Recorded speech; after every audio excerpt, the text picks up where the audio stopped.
Morning. উদ্বাস্তু, আজ আমি উদ্বাস্তুদের নিয়ে কিছু বলবো। উদ্বাস্তু সমস্যা সমস্ত পৃথিবীতেই আছে, এমন নয় যে ধনী দেশে উদ্বাস্তু নেই, আছে। কিন্তু সে যাক, তাদের দেশে আছে, তারাই বুঝুক। কিন্তু আমাদের মতো গরিব দেশে উদ্বাস্তু সমস্যাটা সবচেয়ে বেশি। আমাদের দেশে উদ্বাস্তুদের সংখ্যা প্রচুর এবং উদ্বাস্তুদের কোনো হেল্পার, উদ্বাস্তুদেরকে সাহায্য করার মতো কেউ নাই। সমস্ত দেশে আপনি ঘুরলে দেখতে পাবেন প্রচুর সংখ্যায় মানুষ ঘর ভাড়া থাকে। তারপরে প্রচুর সংখ্যক মানুষ সরকারি খাস জায়গার উপরে বা পথে ঘাটে, পথের পাশে কুড়ে ঘর বেঁধে বেঁধে আছে। আর সবচেয়ে বড় একটা মাধ্যম জানার, আপনি ট্রেনে চড়বেন। ট্রেনে চড়লে জানতে পারবেন যে উদ্বাস্তুর সংখ্যা কেমন। কারণ রেল লাইনের দুপাশে উদ্বাস্তু গিজগিজ করছে, শুধু ছোট ছোট টালির কুড়ে ঘর। সরকার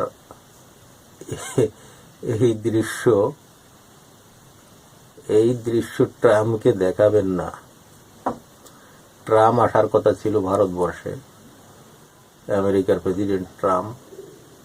উনি এসে যেন ঝুপড়ি দেখে না ফেলেন, তাই সরকার হাজার হাজার কোটি টাকা খরচা করে দেয়াল গড়েছিলেন।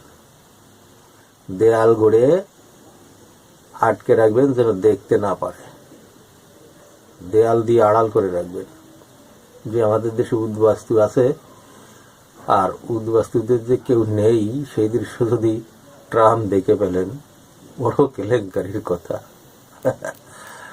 তাই হাজার হাজার কোটি টাকা ব্যয় করে দেয়াল টানা হয়েছিল। কিন্তু দুঃখের বিষয়, ট্রাম্পের আনুষঙ্গিক দ্রব্যাদি নিয়ে এক সপ্তাহ আগে একটা প্লেন চলে আসে মোদি সাহেবের বাড়িতে।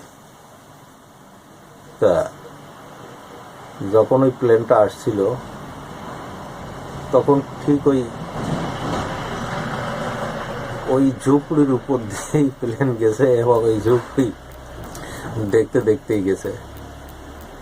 তা সত্য কি কখনো গোপন থাকে? সত্য জিনিস কি কখনো গোপন থাকে?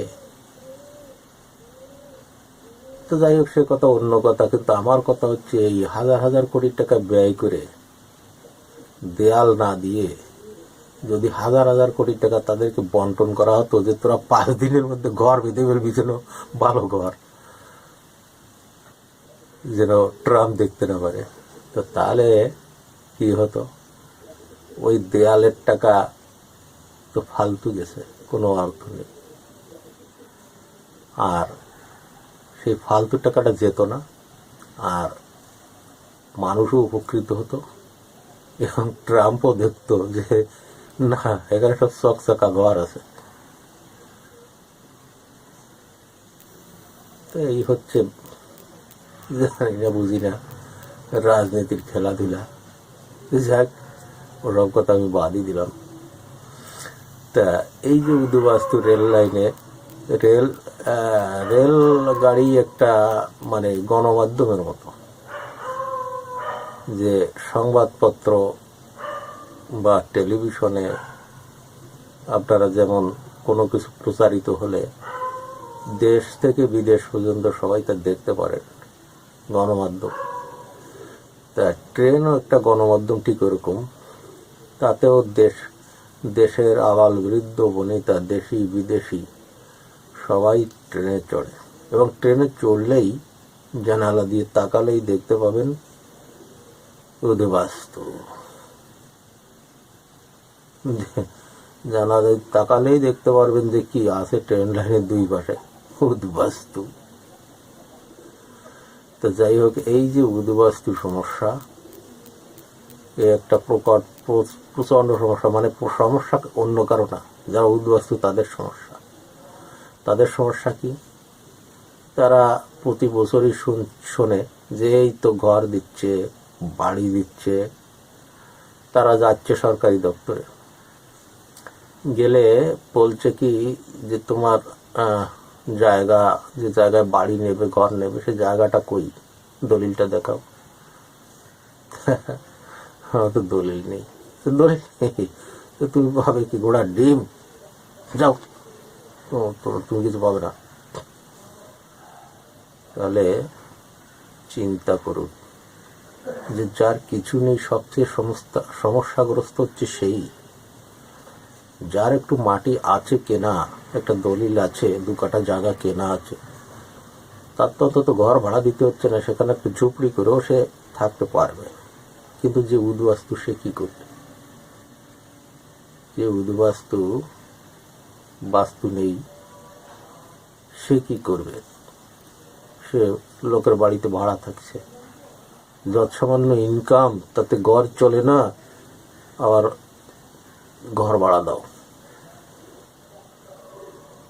তা সমস্যাগ্রস্ত সবচেয়ে বেশি হচ্ছে যাদের কিছু নাই, জমি জাতি ঘর বাড়ি কিছুই নাই, সেই হচ্ছে সবচেয়ে বেশি সমস্যাগ্রস্ত।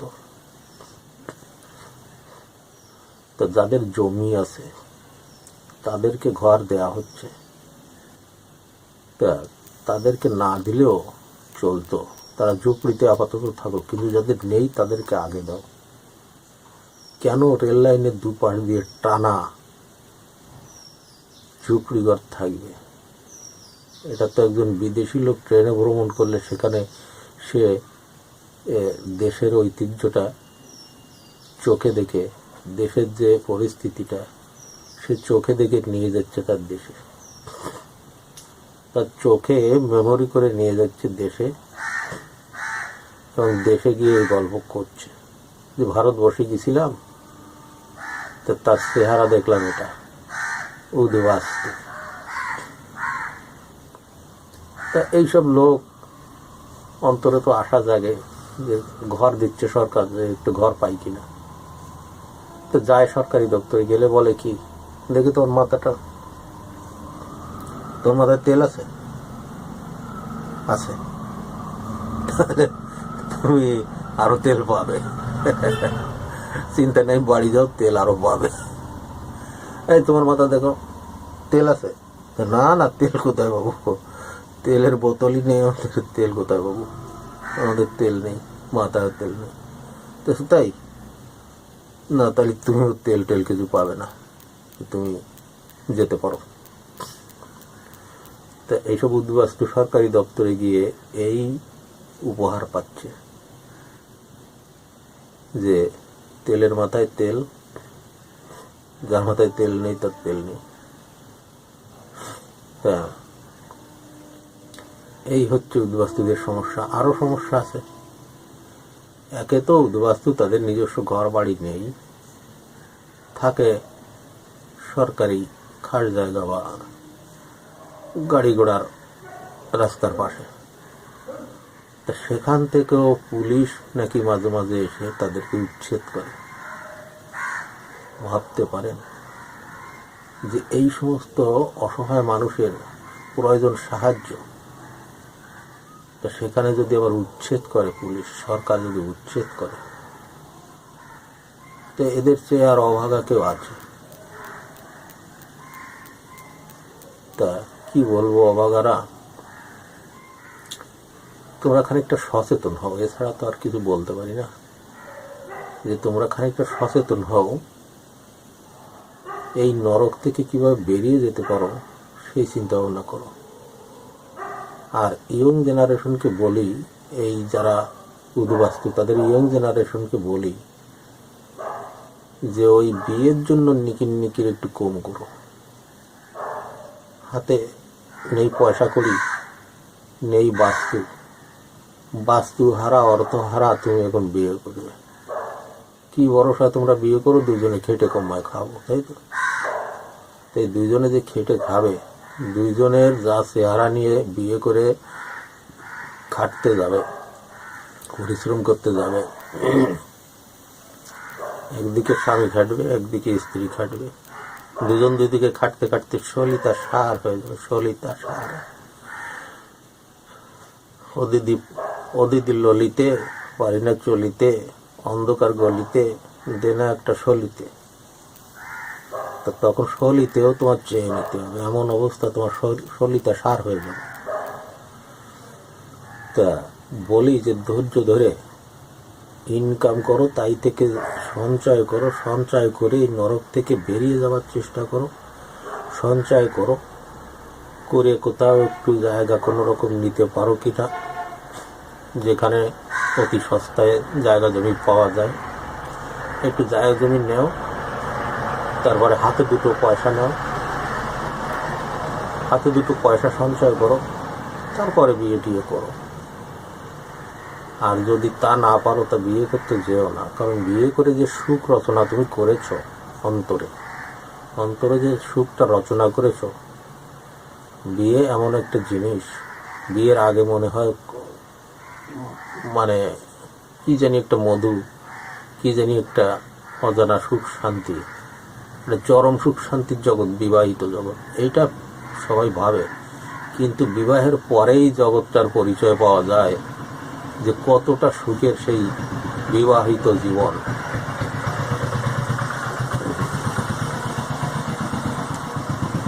তো যাই হোক, বিয়ের জন্য যদি ব্যতিব্যস্ত হয়ে পড়ো, আর বিয়ের জন্য যদি পাগলা হয়ে পড়ো, সংসার গড়ার জন্য যদি পাগল হয়ে যাও, তা ঠিক পায়ের গোড়ালিটা মজবুত করো, পায়ের গোড়ালি মজবুত করে, হাঁটু মজবুত করো, করে তারপরে বিয়ে করো। আর না হলে বিয়ে করতেই যাবে না, একেবারে সন্ন্যাসী হয়ে যাবে, সন্ন্যাস। পৃথিবীর দুই পদের শান্তি আছে,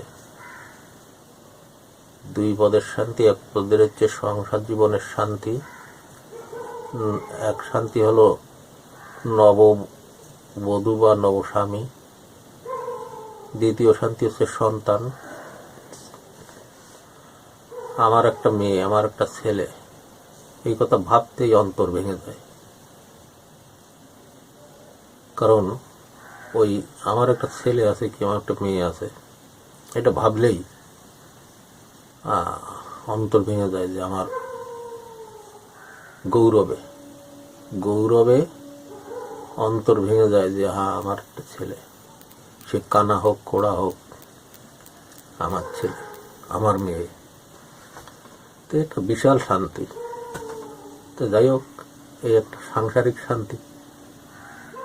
আর একটা শান্তি হচ্ছে পার্থিব শান্তি, পৃথিবী থেকে কুড়িয়ে নেওয়া শান্তি। সে কি? পৃথিবীতে আছে নানা রকম রূপ, রস, গন্ধ, বর্ণ, উপলব্ধি করতে হয়। আর উপলব্ধি করতে অন্তর লাগে, অন্তর। তা সেই অন্তর তৈরি করো যে সংসার জীবনে আমি সুখ পাবো না। যখনই তুমি বুঝবে সংসার আমার পক্ষে রিস্কেবল, যাবে না রিক্সে, রিক্সেবল হলে যাবে না। তা এই ধরনের মুছাফির যাযাবর জীবন। दोस्तों, आप जिस इंसान को देख रहे हो ये मामूली इंसान नहीं है। इनका नाम है पुरीमल कांजी और ये कोलकाता के रहने वाले हैं और इनका उम्र 55 साल है। जिस उम्र में लोग घर पे आराम करते हैं उसी उम्र में ये साइकिल लेके पूरा दुनिया घूम रहे हैं। पुरीमल कांजी ने अभी तक पूरे इंडिया का 80% घूम चुके हैं। पुरीमल कांजी 1 जनवरी 2021 को अपने घर से निकले थे और अभी 6 महीना हो गया ये साइकिल पे ही घूम रहे हैं। अभी तक इन्होंने कोलकाता, ओडिशा, तमिलनाडु, केरल, आंध्रा, कर्नाटका, महाराष्ट्र, गुजरात, जम्मू कश्मीर, पंजाब, राजस्थान, कारगिल, लेह और अभी लद्दाख पर जा रहे हैं। और दोस्तों, उनका कहना यह भी है कि किसी के पास पैसा नहीं है तो पैर तो है ना, पैर से हम दुनिया घूम सकते हैं। दोस्तों, पुरीमल कांजी जो ये सब कर रहे हैं आज तक शायद इंडिया के कोई भी इंसान ने नहीं किया है। तो दोस्तों, पुरीमल कांजी के लिए एक लाइक तो बनता है। এও একটা শান্তি। ঘুরে ফিরে বেড়ালে, নিত্য নতুন কিছু দেখলে, নিত্য নতুন কিছু খেলে, ভালো খাও, ভালো পড়ো, ভালো ঘোরো, ভালো ইনকাম করো, একার মতো চলো, তাহলে যা ইনকাম করবে তাতেই তুমি এটা তোমার মুসাফির জীবন যাপন করতে পারবে, কিন্তু সাংসারিক জীবন যাপন করতে পারবে না। তা এখানে পৃথিবীর রূপ রস গন্ধ বর্ণ অন্তরে লিখে নাও। তা এটাও এক ধরনের শান্তি। প্রকৃতিকে উপলব্ধি করে পাগল হয়ে যাওয়া, মনের মধ্যে প্রকৃতির পাগল, এও এক শান্তি। এই প্রকৃতির পাগলামির ভিতরে যখন তুমি গেঁথে নেবে, তখন তোমার দেখবে আর সংসার টংসার কোনো কিচ্ছু আর ভালো লাগছে না, তেও এক শান্তি। তা এই দুই শান্তির এক শান্তিকে বেছে নিও, এটাই আমার বক্তব্য। তা আমি আপনাদেরকে শুধু বলছি যে উদ্বাস্তুদের এরকমই সমস্যা। তার তো একটু উদাহরণও দেখানো লাগে না, আমি তো মিথ্যেও বলতে পারি। একেবারে বাস্তব উদাহরণ, একজন পত্রকার, একজন সাংবাদিক একটা উদ্বাস্তু এলাকায় সাক্ষাৎকার নিয়েছেন, যেটা বাস্তব, কোনো অভিনয় নয়, বাস্তব। বাস্তব পরিস্থিতি, উদ্বাস্তুদের বাস্তব পরিস্থিতি সচক্ষে একটু দেখুন। আমি এই ভিডিওটা দিচ্ছি, এই ভিডিওতে আপনারা দেখুন আর উপলব্ধি করুন। অন্তরে দরদ লাগে তাদের জন্য, অন্তরে কিছু মায়া দরদ লাগে, সরকারের তো লাগে না। তা আপনাদের যারা পাবলিক আছে তাদের লাগে। তা একটু দেখুন ভিডিওটি। ये लोग यहाँ किस तरीके से रहते होंगे, ये सोच के ही मेरी रूह कांप रही है।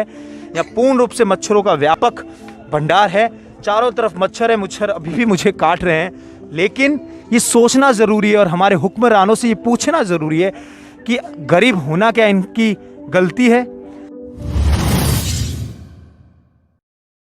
हमको स्कूलों में पढ़ाया जाता है कि रेलवे और हाईवे किसी भी राज्य की लाइफलाइनें होती है और हर सरकार का ये प्रयास होता है कि इन लाइफलाइनों को सही किया जाए। लेकिन एक दुर्घटना इन गरीबों के साथ रोज़ होती है। मेरे हाथ में एक पैन कार्ड है और इस पर नाम है संजय कुमार। संजय कुमार जी इधर आ जाइए, इधर आ जाइए। सरकार और ये ऐसी एजेंसियां इन लोगों तक यहाँ तक तो पहुँच चुकी, इनका पैन कार्ड आधार कार्ड बन गया। विधि के विद्वानों में अक्सर ये विवाद होता है कि ये आधार कार्ड और पैन कार्ड किसी भी नागरिक का प्रमाण पत्र है या नहीं।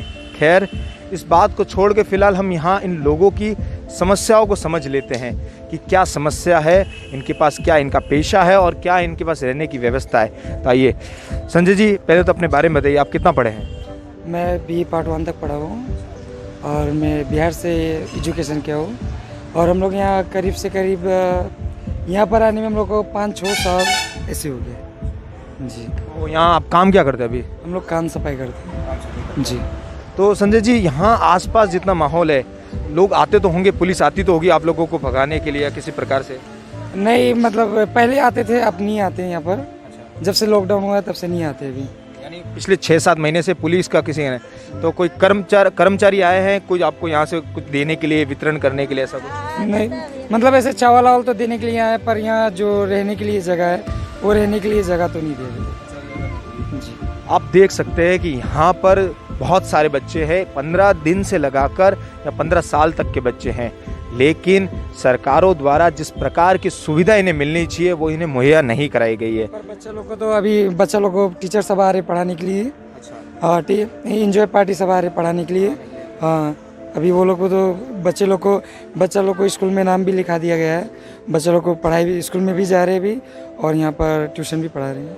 इस पूरे भयानक दृश्य में एक ही अच्छी चीज़ है, वो है कि यहाँ की जो युवा पीढ़ी है या कहें यहाँ के जो बच्चे हैं उनका दाखिला स्कूलों में हो रखा है। हमने जब यहाँ प्रयास किया बात करने का तो हम आपको एक अच्छी चीज़ बता दें। इधर आइए बेटा, इधर आइए, इधर आइए। क्या नाम है आपका? My name is Sakina Kumari. I live in Darjingmoor. I read in class 2. आप देख सकते हैं कि इस स्थिति में रहने के बावजूद इन लोगों का शिक्षा पे पूर्ण रूप से ध्यान है। हम आपको और भी लोगों से बात कराते हैं कि उनका क्या पेशा है और वो लोग क्या करते हैं। आइए, आप क्या करते हैं भाई साहब? क्या करते हैं आप? काम साफ करते हैं। काम साफ करते हैं। यहाँ कितने साल से रह रहे हैं? यहाँ अभी 2 साल हो गया। 2 साल हो गए रहते हुए। इससे पहले कहाँ रहते थे? यहाँ रहते थे, बिहार रहते थे। बिहार रहते थे। तो यहाँ रहने की व्यवस्था में किस प्रकार की सरकार से कुछ मांग है आपकी? नहीं, कुछ नहीं, जैसे रह रहे हो वैसे सही है आपको? अरे चोल की जगह ना है ना। जगह होगा नहीं, क्या जगह नहीं। आपको क्या लगता है कि नहीं भैया देखिए, हम लोग का तो बाल बच्चा है, पढ़ाई करता है। इतना दिन से हम लोग को तो लॉकडाउन में सरकार बहुत पब्लिक लोग बहुत मदद किया, पुलिस लोग भी बहुत मदद किया। हम लोग वो लोग का दुआरा से हम लोग भूखा प्यासा नहीं मरे, हम लोग सही सलामत है। बाल बच्चा है, इंजॉय पार्टी लोग पढ़ाता है, बच्चा लोग को ट्यूशन भी हो रहा है, स्कूल से राशन भी मिलता है हम लोग को। यही है कि हम लोग इस तरीका से यहाँ में रहते हैं, यही हम लोग का वो है। क्या कहना चाहेंगे आप? रहने का जगह नहीं मिल रहा है तो क्या करें, अब ऐसे रहने हम लोग सब ऐसे हैं भैया, सब एक ही जगह रहते हैं, सब मिलके एक इकट्ठा रहते हैं। हम लोग का आनंद सफाई करता है, जिसका पति नहीं है वो मांग जांच के भी खा लेता है। तो आप लोगों को यहाँ किसी के, मैं देख रहा हूँ मास्क नहीं है, तो कोरोना का डर नहीं है क्या किसी को? हम भैया हम लोग का लिए तो ऊपर वाला है, ऊपर वाला है। हाँ।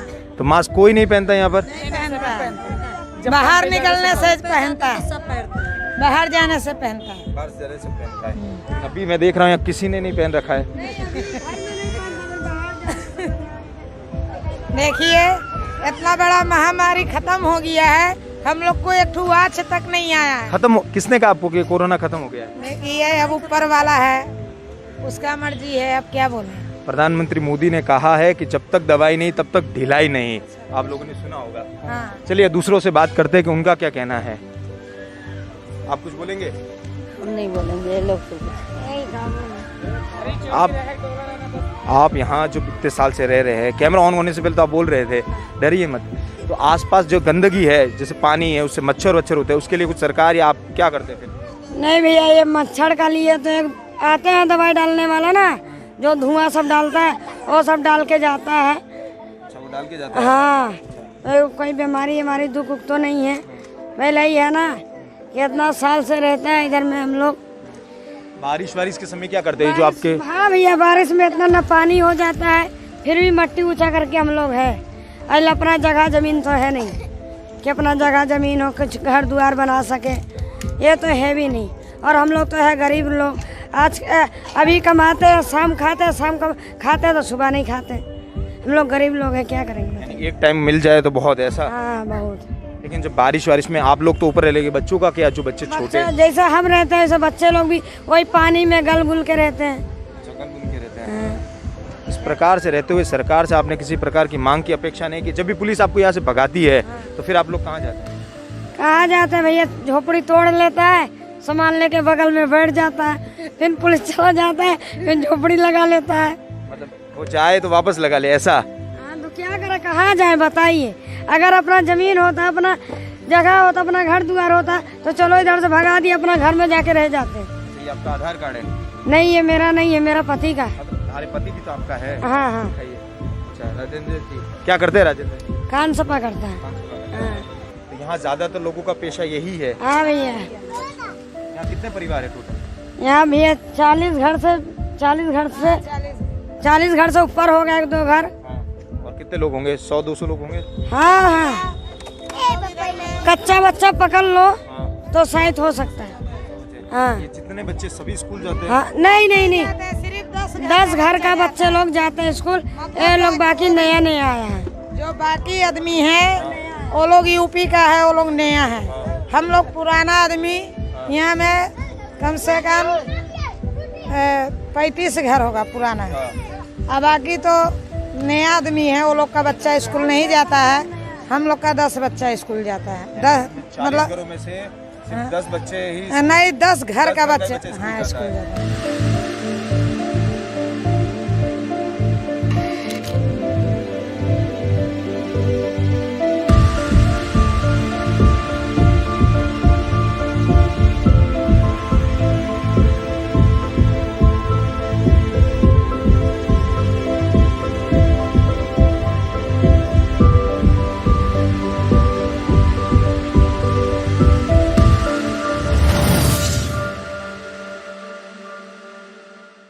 आप देख सकते हैं मेरे सामने एक झोपड़ा है जिसमें 8 से 10 लोग रहते हैं। मैं इस झोपड़े में भी जाके आपको दिखाता हूँ। आप देख सकते हैं इस झोपड़े की साइज और ऊंचाई और लंबाई मेरे लिए भी छोटी है। आगे क्या है यहाँ से संजय जी? टेंट है भैया।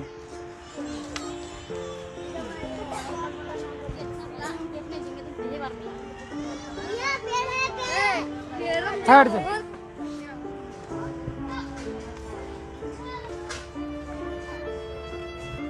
ओके, तो आगे तो गंदगी गटर है। नहीं नहीं नहीं, बस इतने तक टेंट है। अच्छा, इतने तक टेंट है जी यहाँ पर। तो यहाँ पर बस आगे फिर सफाई करने कोई आता है कि जी हाँ, कोई नहीं आता। कोई नहीं आता यहाँ जी पर? नहीं। तो जानवर वानों का डर तो रहता होगा जो रहने वालों को, कौन से रहने वालों नहीं, यहाँ पर तो ऐसा कोई जानवर नहीं है जो नहीं आता है। मतलब गाय वाय बकरी अकड़ी आते हैं। जी। को? सांप भी आता है? सांप आता है? हाँ सांप कभी काल रात में निकल जाता है। बच्चों का क्या करते हैं? नहीं मतलब कुछ वो नहीं करता है वो उसको- सांप भी घरेलू हो गया है, ऐसा साथ रहते हैं। जी।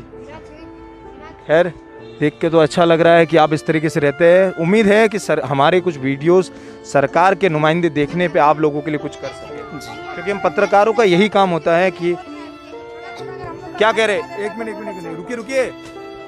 हाँ, अब बोलिए, क्या कह रहे थे आप? हम लोग सोच रहे हैं कि हम लोग का झोपड़ी में तो आज कम से कम 20-25 साल से तो रह चुके हैं, तो सोचे हैं कि छोटा छोटा अगर घर दे देता तो सबसे बड़ी अच्छी बात होता हमारा सरकार। आधार कार्ड है आपके पास? आधार कार्ड कहाँ है आपका? आधार कार्ड अंदर है, यानी आप देख सकते हैं सर, आपका भी आधार कार्ड है? हाँ है। यानी देख सकते हैं सरकार के कुछ स्कीमें यहाँ तक पहुँची है, जैसे कि चावल, लॉकडाउन में दाल, वो सब मिला है। कुछ आइडेंटिफिकेशन की स्कीमें भी यहाँ पहुँची है, लेकिन हमें सोचना होगा क्या इन लोगों का हक इतना ही है? इन लोगों की मांग है कि इनके छोटे छोटे घर बना दिए जाए, क्योंकि बारिश तूफान में इनके बच्चों को यहाँ तक पानी में रहना पड़ता है, या पानी का स्तर घुटनों से ऊंचा आ जाता है पानी। पानी कहाँ इतना तक इतना आ जाता है, इतना आ जाता है। ये जो छोटे छोटे बच्चे हैं तो अंदर पूरे हो जाते होंगे। पूरे अंदर पूरा पानी में जाने आने के लिए भी बहुत तकलीफ हो जाता है। पानी के टाइम तो मच्छर होते होंगे, तो मच्छर कीड़ा बहुत ज्यादा रहता है। उस समय क्या करते थे? अब क्या करेंगे, झाड़ू वाड़ू मार देते हैं, सफाई कर देते हैं अपने हाथ। डॉक्टर वॉक्टर आते हैं कभी यहाँ पर? नहीं डॉक्टर नहीं आता, हम लोग सब ऊपर के दया से सब ठीक ठाक, बच्चे लोग सब अच्छे। कोरोना का डर है? कोरोना का डर है, बाहर जाने से डर लगता है। मास्क पहनते हो? मास्क पहन के जाते हैं, बाहर मास्क पहन के जाते हो? बाहर मास्क पहन के जाते हैं। आपके परिवार में कितने लोग हैं? हमारा परिवार में 8 आदमी हैं। रहते कहाँ? आपका घर कौन सा है? इस 10 फुट के झोपड़े में आप लोग 8 लोग रहते हैं? 8 लोग रहते हैं। मैं मेरे कैमरामैन से कहूंगा कि एक बार झोपड़ा थोड़ा दिखाया जाए नीचे से। यानी आप लोग इस 10 फुट के झोपड़े में 8 लोग रहते हैं? 8 लोग, 6 बच्चे हैं, 2 मियाँ बीबी।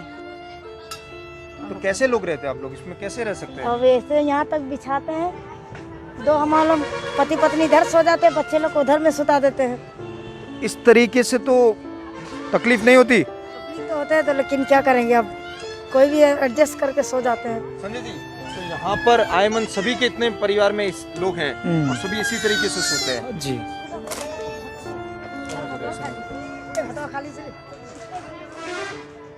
अब इसमें मैं कुछ अलग ज़्यादा व्याख्या नहीं जोड़ सकता।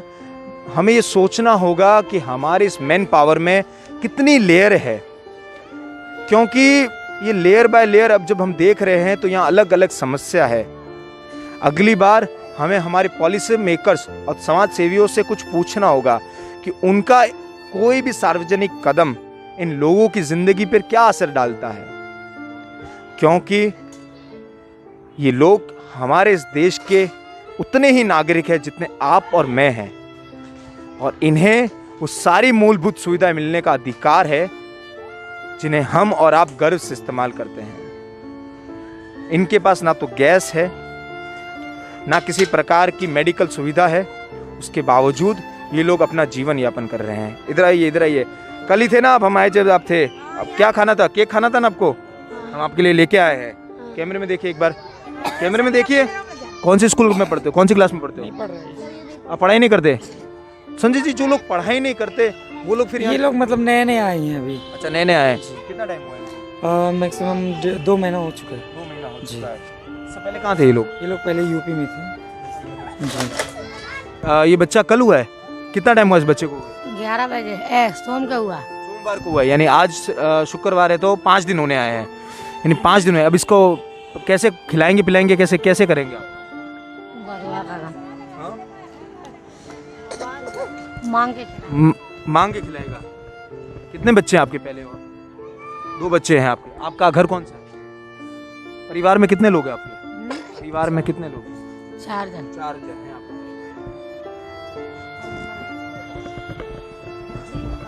आइए एक घर हम आपको अंदर से दिखा देते हैं। संजय जी, कौन सा घर दिखाए?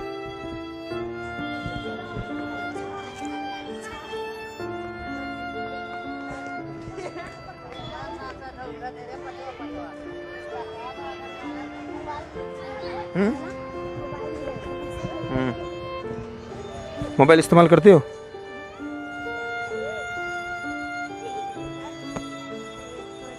ये चर्च बनाया आप लोगों ने? जी हाँ, मतलब ऐसे संगति करने के लिए। अच्छा, अंदर जाना अलाउड है ना? हाँ, क्यों नहीं। इस बस्ती में घूमते घूमते इन यहाँ के लोगों ने प्रेयर करने के लिए, गेट टुगेदर करने के लिए चर्च बनाया है। थोड़ा कैमरा मेरे को दिखा दे। आइए हम आपको अंदर से दिखाते हैं। इस पूरी बस्ती में एक ही व्यवस्थित ऐसे झोपड़ा है जहाँ पर ये लोग संगति कर सकते हैं, यानी प्रेयर कर सकते हैं। हम आपको अगली कड़ी में एक घर दिखाएंगे कि वो कैसे उस घर में 8 से 10 लोग रहते हैं और वो झोपड़ा 10 फुट से भी कम है। क्योंकि आध्यात्मिक होना बहुत ज़रूरी है और यहाँ पर ये लोग है, वो मायने नहीं रखता ये कौन से धर्म के हैं। तो आइए हम आपको दिखाते हैं वो झोपड़ा। आइए मेरे साथ,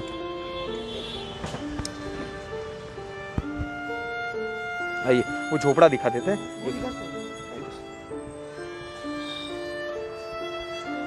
आप देख सकते हैं मेरे सामने एक झोपड़ा है जिसमें 8 से 10 लोग रहते हैं। मैं इस झोपड़े में भी जाके आपको दिखाता हूँ। आप देख सकते हैं इस झोपड़े की साइज और ऊंचाई और लंबाई मेरे लिए भी छोटी है। ये 4 से 5 फुट ऊंचा है और ज़्यादा लंबा नहीं है। ये लोग यहाँ किस तरीके से रहते होंगे, ये सोच के ही मेरी रूह कांप रही है। यहाँ पूर्ण रूप से मच्छरों का व्यापक भंडार है। चारों तरफ मच्छर है, मच्छर अभी भी मुझे काट रहे हैं। लेकिन ये सोचना ज़रूरी है और हमारे हुक्मरानों से ये पूछना ज़रूरी है कि गरीब होना क्या इनकी गलती है? क्योंकि आपने देखा हमारी वीडियो में यहाँ के बच्चे पढ़ रहे हैं, समाज सेवी इन्हें पढ़ा रहे, लेकिन हमारे हुक्मरानों को भी इनकी मदद करनी होगी। हाँ। और अंत में मेरी व्याख्या इतनी है कि हमें हमारे पॉलिसी मेकर्स और समाज सेवियों से पूछना होगा कि अगली बार जब कभी हम हमारा सार्वजनिक कोई निर्णय ले तो इन लोगों पर क्या असर पड़ेगा। क्योंकि ये लोग उतने ही हमारे हैं जितने आप और हम हैं। इन लोगों का अधिकार है वो मूलभूत सभी सुविधाएं प्राप्त करना, जिसे हम बड़े गर्व से इस्तेमाल करते हैं। चाहे वो एलपीजी गैस सेवा हो या फिर खाते में 15 लाख आना हो, सभी इनकी बेसिक ज़रूरतों का अधिकार है। क्योंकि अगर सरकार की कुछ स्कीमें यहाँ तक पहुँच सकती है, जैसे आधार कार्ड, पैन कार्ड या वोटर कार्ड, तो बाकी मदद भी पहुँचाई जा सकती है। इस कोरोना काल में मोदी सरकार द्वारा दिए गए चावल और दाल यहाँ तक पहुँचे हैं। लोगों ने मदद भी यहाँ पहुँचाई है, मास्क भी वितरण किए गए हैं और एवं सैनिटाइजर भी, लेकिन वो पर्याप्त नहीं है। एक छोटे छोटे घरों की मांग, साफ सफाई इनका अधिकार है। जो आज़ादी के वक्त महात्मा गांधी ने देखा था, जवाहरलाल नेहरू ने वो सपना देखा था कि जिस दिन ये गरीबी यहाँ से हटेगी उस दिन भारत असल में आज़ाद होगा। वरना कई 15 अगस्त और 26 जनवरी हम मनाते आए हैं। मैं विशाल खंडेलवाल लेता हूँ आपसे विदा। आप इसी तरह न्यूज़िस्तान की ग्राउंड रिपोर्ट्स को देखते रहिए। हमें आपका सपोर्ट और साथ दोनों चाहिए, तभी हम आपको ये सच्चाई दिखा पाएंगे। जय हिंद, जय भारत।